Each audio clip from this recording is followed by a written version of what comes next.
सती महारानी आद्या शक्ति जगजननी माया सती का प्राकट्य हो गया। और जब सती का जन्म हुआ ऐसे कहा, सुनो ऋषियों, दक्ष प्रजापति और उनकी पत्नी विरनी ने जो है इतनी उत्सव किया, उसकी खुशी पर जो है इतना उत्सव किया, आप भी करते हैं? जब घर में बेटी होती है आप भी कोई उत्सव करते हो ना? हाँ, जरूर करना, भेद मत समझना, जरा सा भी भेद मत ना करे। जैसी खुशी तुम्हें पुत्र की होती है वैसी ही खुशी तुम्हें कन्या की होनी चाहिए। और मैं एक बात और कह दूं, अगर तुम सुनने के लिए तैयार हो तो और सुन लो।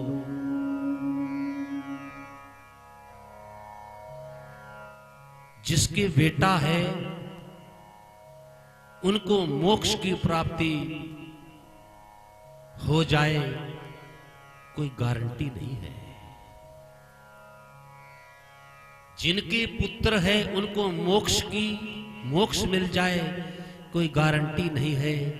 पर जिनके पुत्र नहीं है और जिनके बेटियां है या जिनके कुछ भी नहीं है उनको मोक्ष जरूर मिलेगा।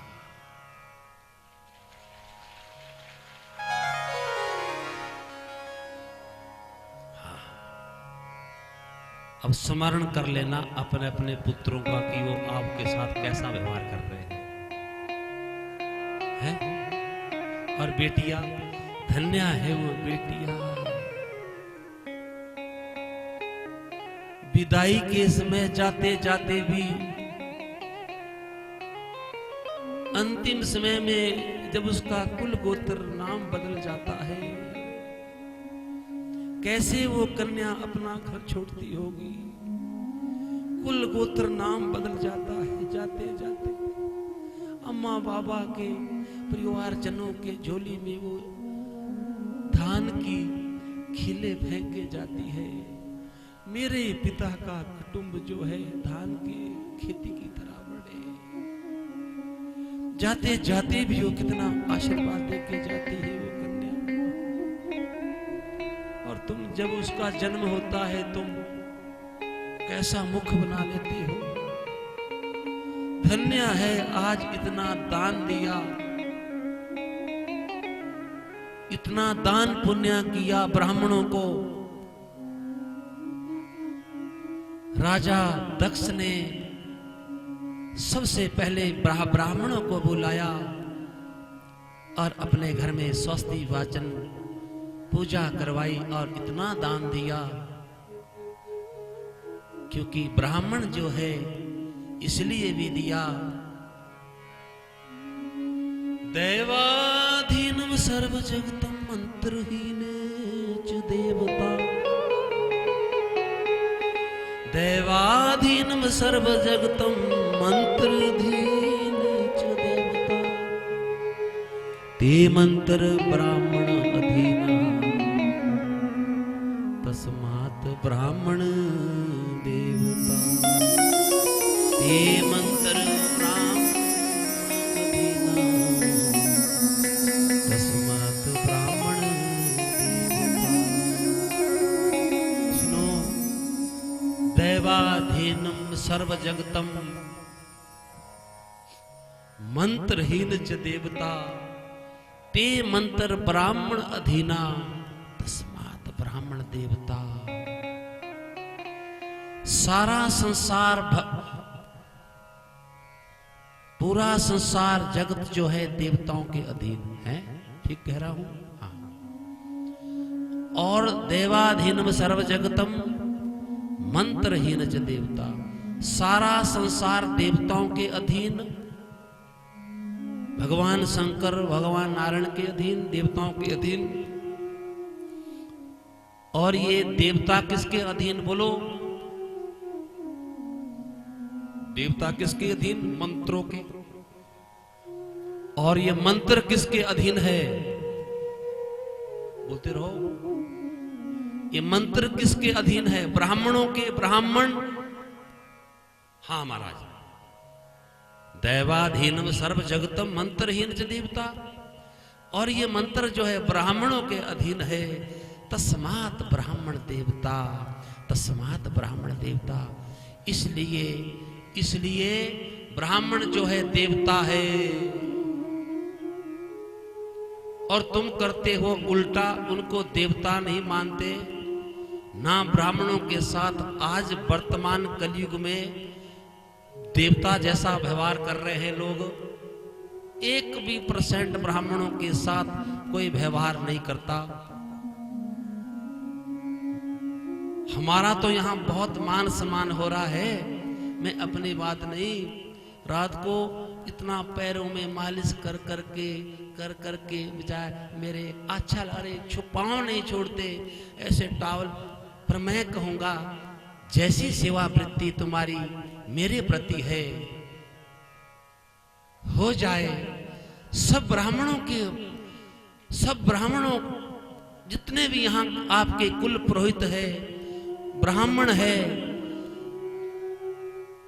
वही भाव आप सबके प्रति हो जाए। ऐसा होता नहीं और ऐसा होना चाहिए। ब्राह्मण देवता है, क्योंकि 5123 वर्ष पहले जब भगवान 125 वर्ष वृंदावन में रह के भगवान परम धाम को चला गए थे, तो आपको पता नहीं क्या कहा था भगवान ने? द्वापर के एंड में 5123 वर्ष पहले, उसी समय भगवान जब यहां से जाने की भूमिका बनाने लगे तो उद्धव ने कहा, अरे ओ प्रभु कहां जाओगे? वृंदावन में भगवान 125 वर्ष रहे, किसी ने पहचाना, किसी ने नहीं पहचाना। कहां पहचाना? किसी ने पहचाना, किसी ने नहीं पहचाना। 125 वर्ष भगवान इस तरह धाम पे बैकुंठ से आए, लेकिन कहां पहचान पाए। जिन्होंने पहचाना था वो आप जैसी उस समय गोपियां थी। जिन्होंने पहचाना वो आज भी उससे जुड़े हैं और आगे भी जुड़े ही रहेंगे। और भगवान ने उस समय जब 125 वर्ष पूरे करके जाने की भूमिका भगवान ने बना ली, उद्धव दौड़ा पांव में पड़ गया, रोने लगा, प्रभु कहां जाओगे? हम कैसे रहेंगे? आप हमारे प्राण हैं। उस समय भगवान ने कहा, अब मुझे जाना है। मैं अधर्म का नाश करके धर्म की स्थापना करके अब जा रहा हूं। सुनिए, लेकिन एक बात बड़े ध्यान से, मेरा दर्शन अगर आगे कलयुग आएगा, कलयुग में मेरा दर्शन अगर किसी ने करना होगा, मेरी दर्शन की किसी को लालसा होगी, ऐ दुनिया वालों, मेरा दर्शन जो है चलते फिरते ब्राह्मणों में मेरा दर्शन होगा। चलते फिरते ब्राह्मण में मेरा कहीं ना कहीं दर्शन होगा। कलयुग में मैं साक्षात नहीं आएंगे भगवान, ब्राह्मण में मेरा दर्शन होगा। आंख आपकी है,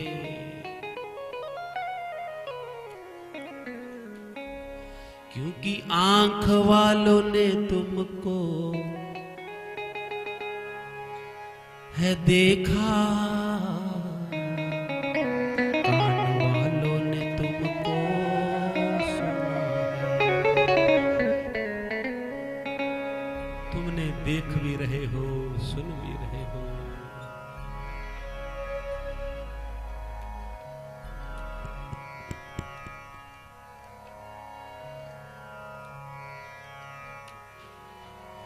आंख वालों ने तुमको देखा और कान वालों ने तुमको सुना है, पर तेरा दर्शन उसी को हुआ है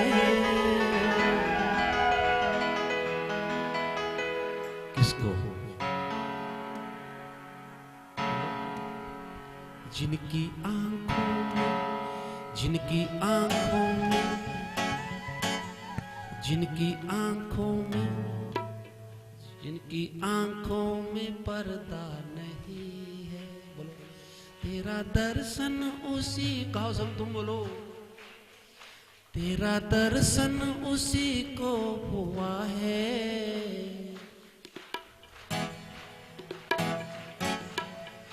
तेरा दर्शन उसी को हुआ है,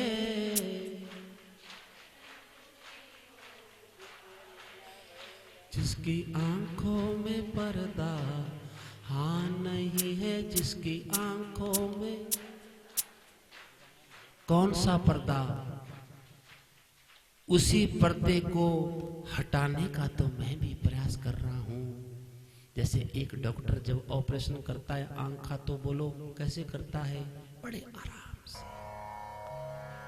वो मोतियाबिंद जब हटाता है तो वो जल्दबाजी करता है, बोलो आराम से। मैं भी तभी आप आए, मन धन्य है, मन आज दक्ष का जो है सती के प्राकट्य के ऊपर इतना धन दिया, इतनी खुशी, और जो दुनिया के लोग करते हैं वो नहीं किया। ब्राह्मणों को बुलाओ, स्वस्ति वाचन का पाठ करवाओ, मंगलाचार करो, कोई यज्ञ अनुष्ठान करो, ब्राह्मणों को बुलाओ, ब्राह्मण को प्रसन्न। मैंने बार बार कहता हूं, कहता ही रहूंगा, सुनो, ब्राह्मण प्रसन्न हो गए तो देवता भी, ब्राह्मण प्रसन्न हो गए तो देवता भी प्रसन्न हो गए। क्योंकि भगवान के पाने के दो मुख है, एक अग्नि के द्वारा और दूसरा ब्राह्मणों के द्वारा। अग्नि के द्वारा स्वाहा और ब्राह्मणों के द्वारा आहा। हाँ भाई आहा, ऋतुजीत प्रधान जी, ये तो आप आहा करवा रहे हैं। आहा में इतना सुंदर स्वादिष्ट, आहा का मतलब आहा।